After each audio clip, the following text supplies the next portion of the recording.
Bertrand Fèvre, le producteur, m'a appelé et donc il m'a proposé d'aller sur le projet, sur le tournage.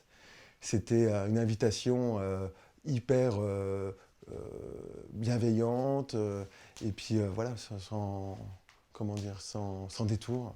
Tu dis OK quoi, tu dis OK. On se pose toujours les questions quand on est monteur, si on est au tournage ou si on sait qu'une scène a été tournée d'une façon, est-ce qu'elle va être dans le film? Est-ce qu'on va assurer aussi avoir le côté assez vierge et comment dire naïf, en tout cas le regard du spectateur, parce que c'est ce qu'on cherche aussi en tant que monteur, être dans une espèce de fraîcheur. Est-ce que voilà, ma question première a été est-ce que ça va pas être un préjudice pour le travail de narration du film? Moi, j'avais un scénario, contrairement sans doute aux comédiens. J'avais un scénario écrit, un scénario de fiction. Et les comédiens, eux, avaient une Bible. Donc, j'en savais plus, quelque part, sur ce qui allait se passer, la fin, etc. Avec Fabienne, on faisait des feedbacks, en fait, pour savoir si, oui, on est dans ce rapport que tu cherches. Ah non, c'est pas ça qu'on cherche. C'est fragmentaire, je veux du plan séquence. Voilà, on faisait un espèce de dérochage et de création en même temps. Et donc ça, c'est unique.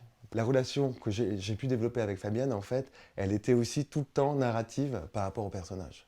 Il fallait que les 21 personnages existent de façon autonome. On communiquait le soir, le matin, bon bref, sur les temps de pause pour pouvoir être là et anguler sur certaines scènes. Par exemple, je pense au personnage de Sandor, par exemple, qui, à un moment donné, je sais pas, sur les 2 premières semaines de tournage, était sur le même mode. Par exemple, les rires, comment il parlait, etc. Il fallait absolument qu'on trouve une scène et développer une scène qui soit plus sensible, que son personnage, en fait, arrive et éclate. T'es bon, ma gueule. Vraiment, genre. Ça y est, là, t'as ton diplôme de mec normal. Tu peux gambader dans la street, tranquille, personne criera. Non, mais je te jure. Bravo, gars. Et, euh, franchement, je sais pas si j'y arriverai. Je te dis la vérité,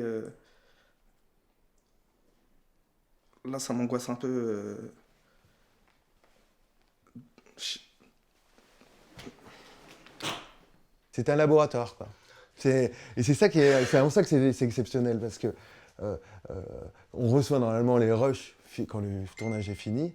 Et ce qui est intéressant là, c'est que moi j'avais mon mot à dire sur le tournage. Je sors de tous les soirs. On fait coke. Je suis vite devenu accro. J'ai lâché Condorcet au bout de quelques mois. J'ai pris des petits boulots de serveuse dans des bars. On s'amuse sans jugement.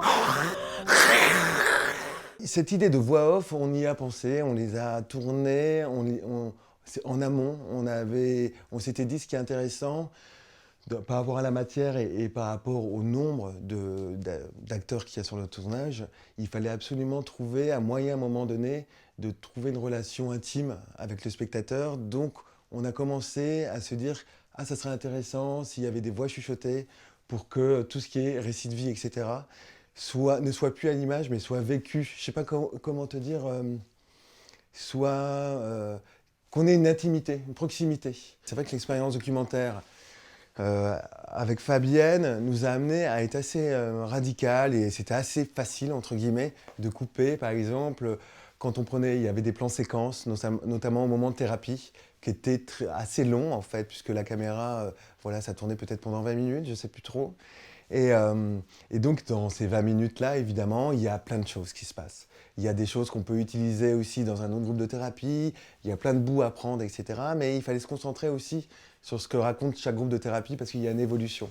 Il y a plusieurs jours, donc sur chaque jour, il fallait trouver quelque chose de spécifique qui permettait de trouver aussi l'avancement de chaque personnage.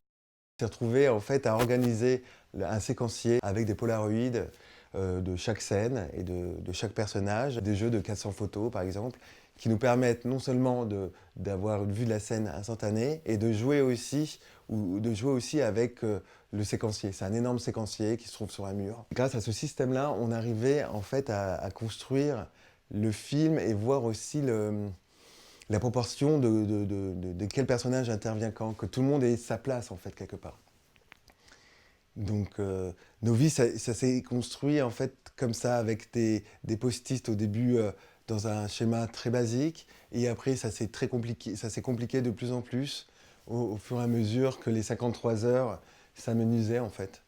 Pour des versions de 6 heures, 4 heures, et puis à la fin 1h40, 2 heures. Je me souviens de la scène de Julie, en fait, sur la confession finale, en fait, où j'ai passé mon temps sur le plateau un peu, et j'ai trouvé ça hyper impressionnant, parce que sur cette scène-là en particulier, je trouve que le plateau a été hyper concentré, il y avait une émotion évidente, qui était d'une délicatesse infinie, et sur le tournage, moi j'étais vachement ému en fait. Je me suis dit que si moi je ressentais cette honte ou que je m'écroulais et que j'en parlais, tout le monde allait s'écrouler. Donc j'ai rien dit.